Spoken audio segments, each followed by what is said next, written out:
1 second. I'm trying to fix my PowerPoint.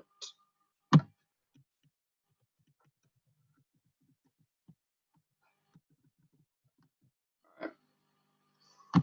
Y'all ready? Okay. In 2011, a student was having problems in the classroom. This was due to his lack of attention, behavioral problems, and anxiety. His parents tried to find ways to deal with these issues by putting him on different medications. These medications ultimately caused the child to lose weight, become irritated, and have palpitations, and ultimately have more problems than he did before starting taking the medication. At one point, it became questionable whether these medications were actually helping or the student succeed academically. The child became slightly depressed of the medication, and he felt disconnected from his friends and also maladjusted in general. Furthermore, he lost weight and refused to eat because of the medicine's effect on him despite his appetite. It was soon determined through a series of tests and by visiting a psychologist that this child had a condition by the name of PANDAS. This condition caused a plethora of disorders, including ADHD. However, though a course of antibiotics and other steps were taken, the child was soon relieved of these symptoms. Nonetheless, the child still maintains symptoms of the ADD and ADHD.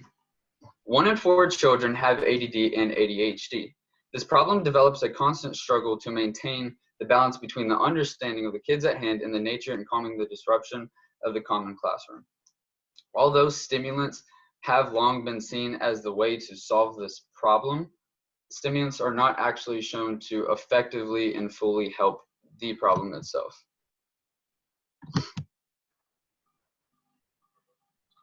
You've probably figured out by now that this child was me. In this topic, I will have limits on what I will say. There are certain limits that will keep the topic orderly and explain how it should be. These limits are set because children can have many problems in school, but I will only be referring to a few. Firstly, I will only be discussing children in the United States. This limit is set because I have done research on children within the United States, and regardless, children in other countries experience a large number of differing factors that those in the United States do not. Another reason for this limit is that I believe only the children in the U.S. need the regulation of the stimulants, as it would be the doctors in the U.S. that are the ones prescribing these, and I've not done research on how children in other countries go about this process. Secondly, I will only be referring to children under the age of 18. I will only be talking about kids under 18 because the majority of people that are diagnosed with ADD and ADHD are under the age of 18. In addition, most people that seek relief for the symptoms associated with the disorder are younger than 18. Also, I will be referring to children that are still growing under the age of 18, because children in the U.S. are by law required to go to school and often face the problems associated with ADD and ADHD disorders. Lastly, I will not be referring to children with anything other than ADD or ADHD. That would just further confuse my topic all around. I also, however, have not done research on children with that, and that is what I would try and just stay the base with. Excessive understanding and background are needed to comprehend the nature of the argument regarding children with these two conditions. Initially, I think it's important to understand when exactly ADD and ADHD had become considered a condition. ADD and ADHD was introduced in 1902 by a British pediatrician, Sir George Still. He described the newfound condition as an abnormal defect of moral control in children. In other words, Sir George Still had still noticed a difference in an attitude of some children. This is important to understand because there have been thousands of years where children have not really had a problem. Furthermore, it is also vital to understand that this discovery came about by someone who was looking for a problem in the first place. This lot of time dictates the amount of time that psychoactive stimulants have been used to, and it shows a history of how they have affected the children. Lastly, it's important to understand that ADD stands for attention deficit disorder or attention deficit hyperactive disorder. Its symptoms include inattentiveness, disruptiveness, and impulsiveness. This information is good to have as a basic understanding of what ADD and ADHD is, and why it's important to help this condition in other ways. It also becomes helpful knowing what the symptoms are and how they are examined by doctors. Children with ADD and ADHD disorders need to have an alternative solution or a reduced prescribed stimulant. This is firstly because prescribed stimulants do not necessarily help and can cause more problems. In a lot of cases, these stimulants only help for a short period of time, but create more problems while doing so. Secondly, a large portion of ADD and ADHD symptoms come from a lack of overall healthy lifestyle.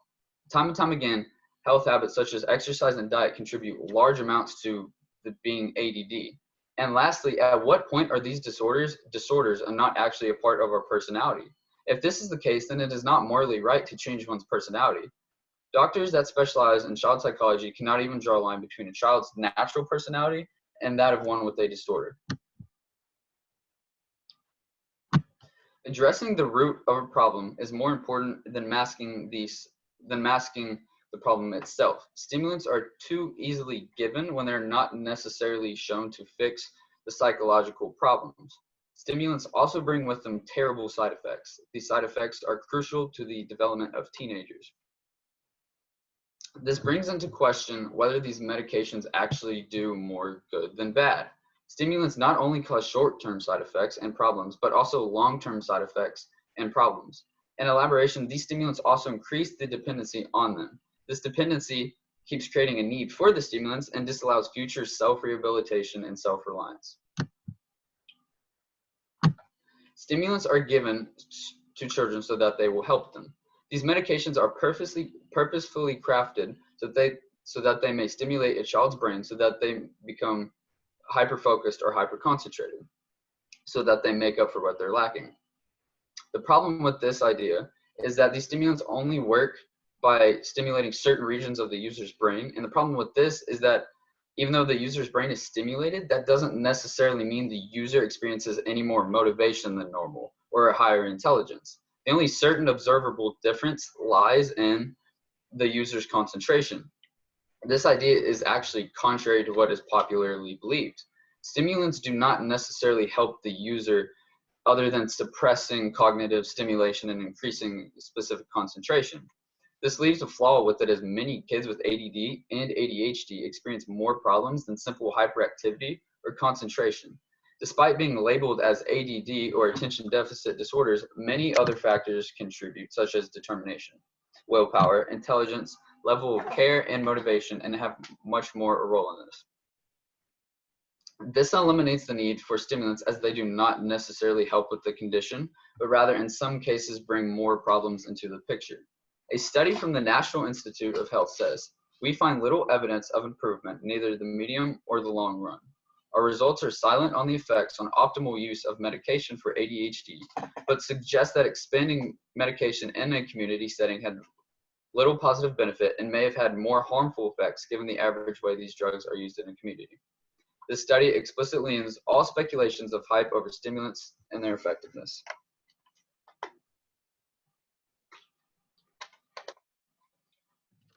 Stimulants do to some degree help with schooling, despite failing to help with all the factors of these disorders.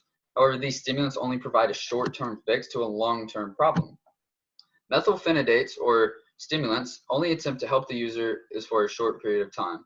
This outrightly misaddresses the problem, as these medications are given to fix an exterior problem. In other words, these stimulants do not address the root of the problem, but rather mask it temporarily.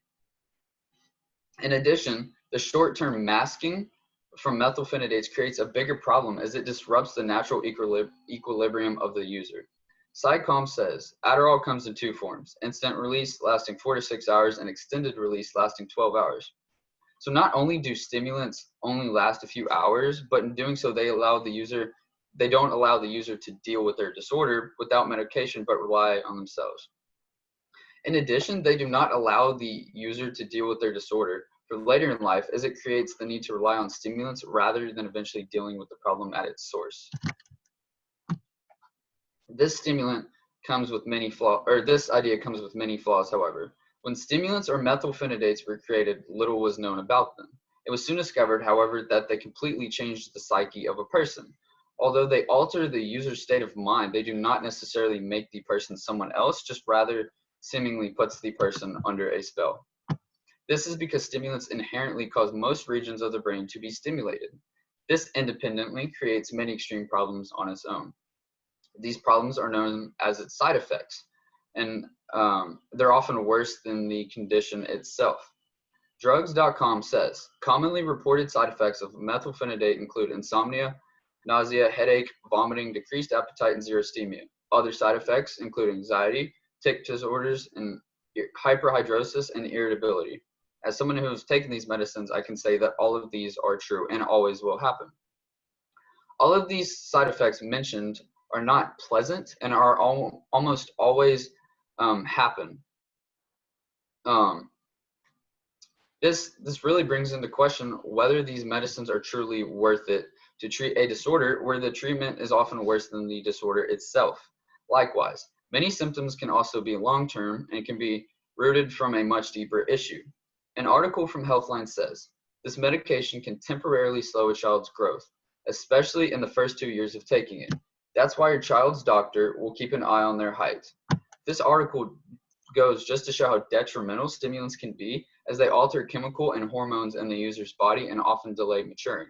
This delaying of maturing is most problematic in children, a developmental stage where stimulants are most often prescribed.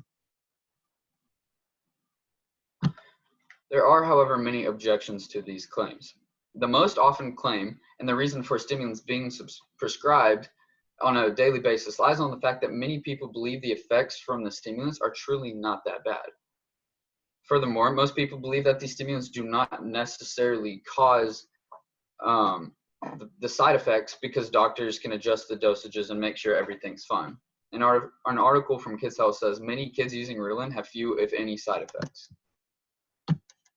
There is a major problem with this claim because oftentimes it is parents or doctors who see the needs for stimulants in the first place. Because of this, it eliminates the child's say in the matter. Because, as I explained before, children are under 18, they do not necessarily have their own say. Many reasons for children using stimulants often lead back to schooling, implying the child is under the parent's authority still. This creates a problem as it is not the child deciding whether it is worth it to take these stimulants. And furthermore, despite any regulation on the dosage on medication, studies still show that there will always be side effects. This begs into question as to whose opinion of the side effects should we listen to. In effect, the severity and symptom of side effects should not be decided by any other than the user themselves. Unfortunately, many people today live an unhealthy lifestyle. Unhealthy lifestyles, however, are proven to be very non-beneficial in our everyday lives. Unhealthy habits include little to no exercise, poor eating habits, and little to no sleep. All of these negatively contribute to poor psychological health, as well as just an overall and just general health. By eliminating problems such as these or correcting these unhealthy habits can lead to a much healthier child, one without side effects of ADD and ADHD.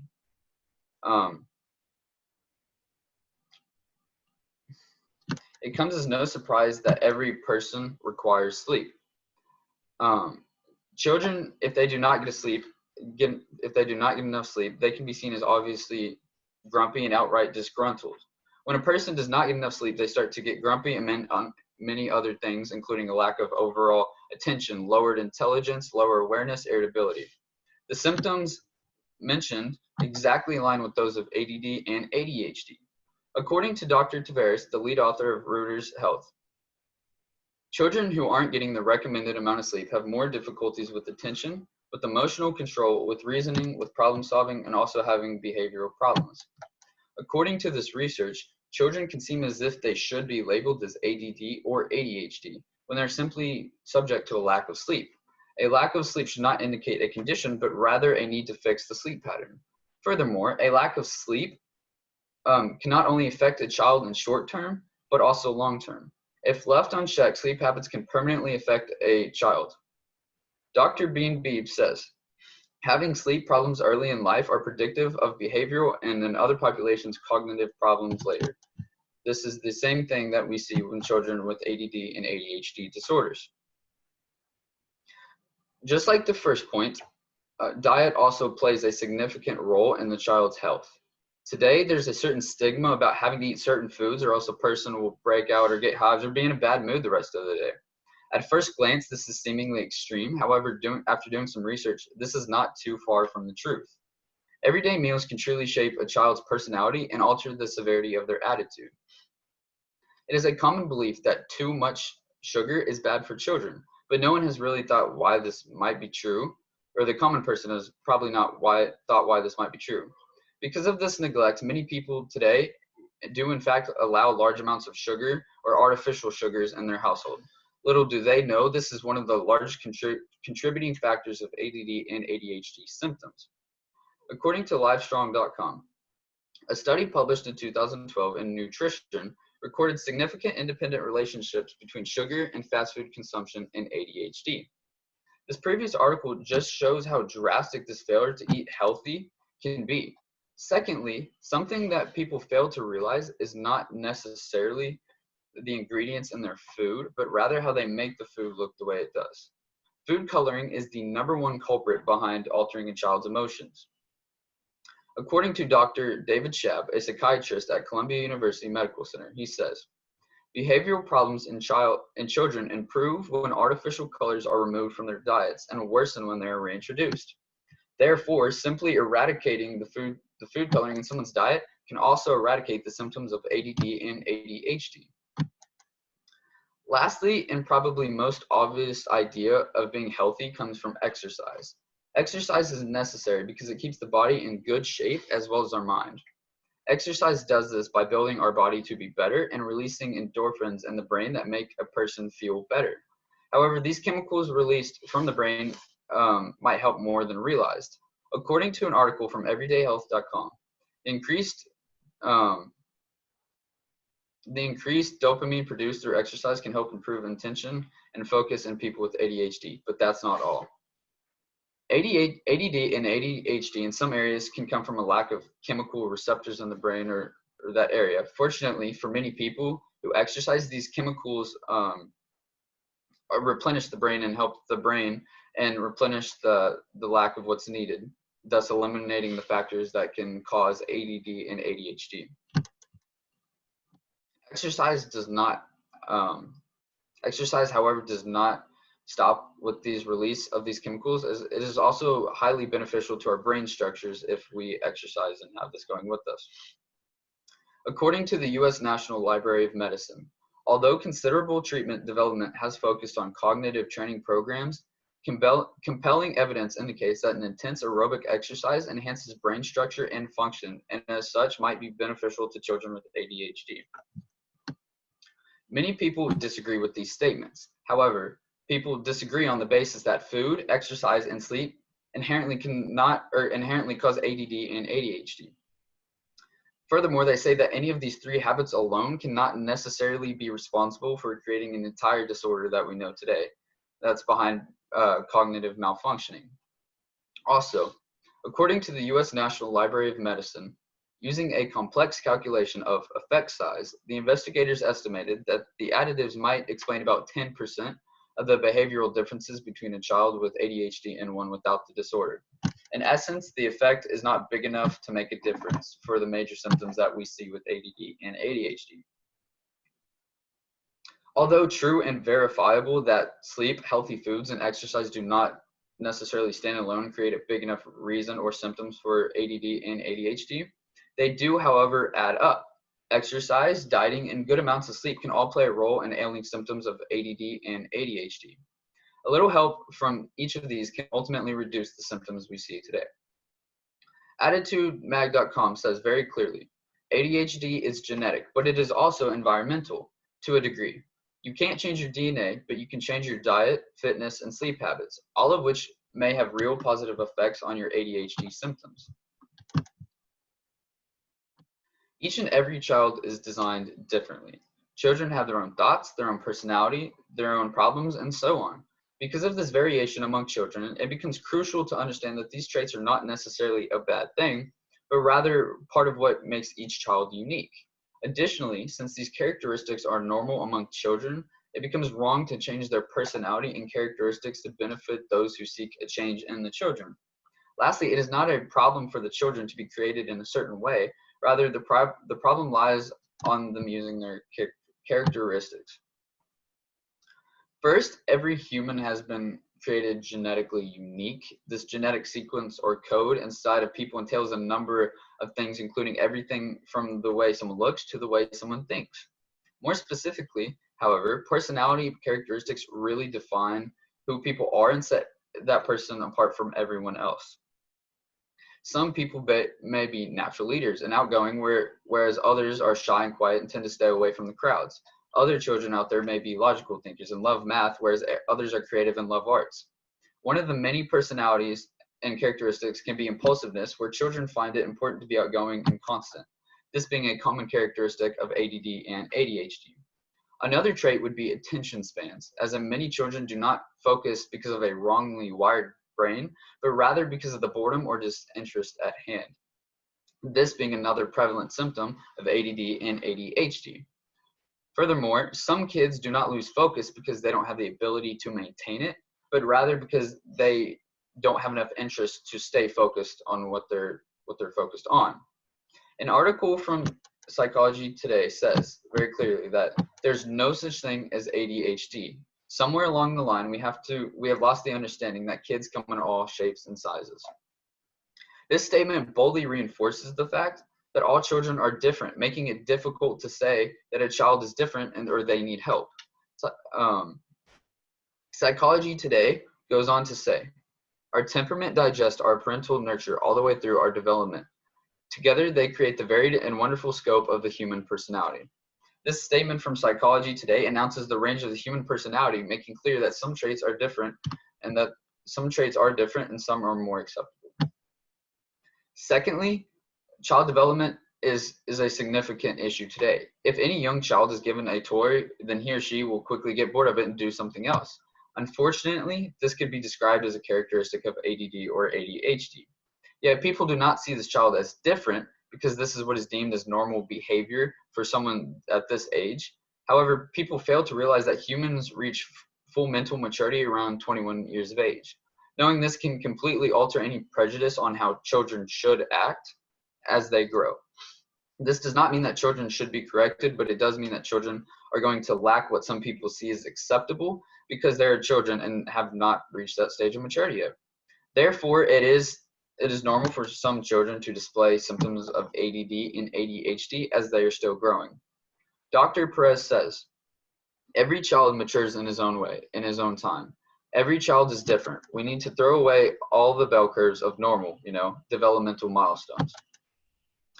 Dr. Perez's claims indicate that since all children are different, then every child will mature differently, meaning that some children will still have traits of ADD and ADHD as they're growing. Lastly, because of everything mentioned so far, it is wrong to purposely alter a child's behavior. Since it is shown that children are naturally variant and often display some characteristics that others do not, it becomes inherently wrong to correct this behavior. Additionally, claiming to correct something wrong implies that there is an acceptable standard that is trying to be reached. There is no standard at hand, thus showing just how deficient claims are in proving the disease within being hyperactive and having a short attention span. Furthermore, since every child is different, there's no standard for how a child must be. Psalm 139:14 says, I praise you, for I am fearfully and wonderfully made. Wonderful are your works, my soul knows it very well. Humans were designed perfectly by God, then man is without blemish and do not need correcting for something that comes natural to us. Proverbs 16:4 says, the Lord has made everything for its purpose. This verse means that not only are people designed, but we are designed for a purpose, and trying to correct humans to a standard that man has created rather than allowing God's standard to reign, it is wrong. There are, however, many reasonable responses to the claims. People might ask why drugs were created to treat diseases, and why do people find faults in other people and make attempts to help them if God created us all perfect? Well, additionally, if God had made people the way they are, then God has either made a mistake or the people with the disorder should be helped. Furthermore, even if these characteristics are part of the personality, they still disrupt everyone, especially in the classroom. And lastly, it cannot be wrong to help someone succeed. While these claims are warranted, that some people, these claims that some people created wrong is still unclear. There is no defining line between what is a disease and what is a part of personality trait. Until having a lack of attention is discovered as being an actual genetic problem, then being treated for a condition that is simply an observed characteristic is wrong. On the other hand, it is not wrong to help someone succeed. However, that definition of succeed is altered in this case. For children with ADD and ADHD disorders, although it's harder for them to make it through schooling or life in general, changing the child so that they can deal with the problem is wrong. If anything, allowing these personality traits to coexist with schooling and the child in general will help the child succeed throughout life as they learn to deal with this problem. Overall, this is why children with ADD and ADHD needs to be better understood. First, because prescribed stimulants do not necessarily help and can actually further complications and cause more problems. Second, a large portion of ADD and ADHD symptoms come from a lack of healthy lifestyle, not genetic malfunction. Third, it is morally wrong to alter someone's behavior if they aren't necessarily a problem. Albert Einstein once said, "Everybody is a genius, but if you judge a fish by its ability to climb a tree, it will live its whole life believing that it is stupid." Thank you.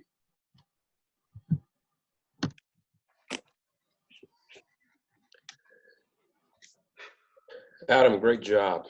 Thank you. That third point in and of itself is an entire thesis. Mm-hmm. Yeah. I think, first of all, I think every argument you made is fair, and I think every argument you made is valid. And I can't say that I disagree with any of them. On the flip side of this, and this is a 50-50 argument, I think, in society today. I guess my question is it fair to the child if you can find if there is a way to better optimize their abilities not to use these kinds of resources? Is that fair? I would say that's fair, yes. And I would like to say that I'm not opposing any type of drug usage to help children. I'm saying in most cases it proves more, it's not as beneficial as just learning to deal with the problem itself. So I think learning to optimize can be really good if you really find out what does optimize. Okay. So it sounds to me like the argument you're making is the people that use these stimulants use them a lot of times for their benefit so they can cope with the kid rather than the kid's benefit so they can cope with what's going on. Absolutely. Is that accurate? Yeah. Interesting. Very, very well structured. You had good research on that. That's a very, very solid thesis. I'm impressed. Thank you. Adam, can you hear me, Adam? Yes, sir.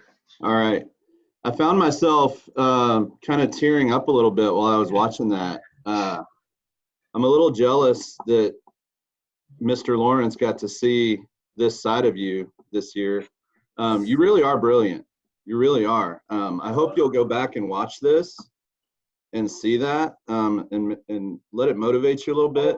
I thought it was outstanding. Couple things that stood out to me. You talked about motivation. How has motivation helped you? Because I've noticed, like with your older brother Marco, that sports really helped to motivate him and his focus. What are some of the ways that motivation has been a factor for you, and what has helped you with that? Because I think in watching you guys, I think that's been a big deal for y'all. Well, I'm going to be honest, school itself it's hard to find motivation, but oftentimes I just look at myself and think, where do I want to be in a year from now? Where do I want to go to school. I want to pursue a certain degree. I want to go into psychology. That's where I want to be. And I think when I really have no motivation, I just think, well, tomorrow I'll already be done with this. In the future, this will already be in the past. So that's just kind of how I deal with it. I just think in the future, it'll be done. So as long as I can do that, I'll be set. So have you found that the things that motivate you keep your focus better? Absolutely. I mean, absolutely. I think when you don't find the motivation, I personally have no care to do anything if it doesn't necessarily benefit me. But it's when I really kind of put it into a picture of, okay, this benefits me by doing this, and then I really do get a lot more motivation from that. Is this, this is helpful to, as a parent, to hear this kind of stuff. So speaking, you also mentioned that the power is kind of in the doctors and the parents on this matter. So speak a little bit from your perspective. What are some things, you mentioned diet and eating. I think, is there a correlation between how popular fast food and stuff like that has become and how popular this diagnosis has become? Do you think there's a correlation there? I do think so. When I was talking about the food coloring, I mean, that alone, if you go to McDonald's, you get a burger, artificial sugars, and say you get a Powerade, that alone makes up for about 40% of that can like alter your behavior to around 40% above the normal like emotions that you would be displaying without those. So I think with the increase of, fast food and stuff of those sorts, you're definitely going to see a rise in the number of people who have this problem. Because many times when people have food coloring, like blue food coloring can generally makes people angrier. And so I definitely think you're going to see a rise in these problems as, more of these problems come with it, I guess, if that makes sense. Well, I was glad to hear that you're going to continue to study this, because I think I can see you're passionate about it. I think you bring a good perspective about it, and just excellent job. Thank you. So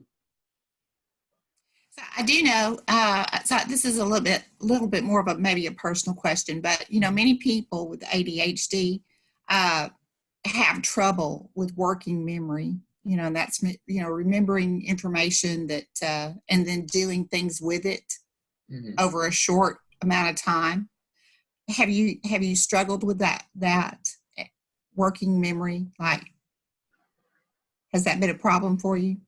Are you saying that it's harder to get things done because sometimes you just forget about them? Right. Remembering and then doing. Well, yes. I don't think there's necessarily a problem with forgetting.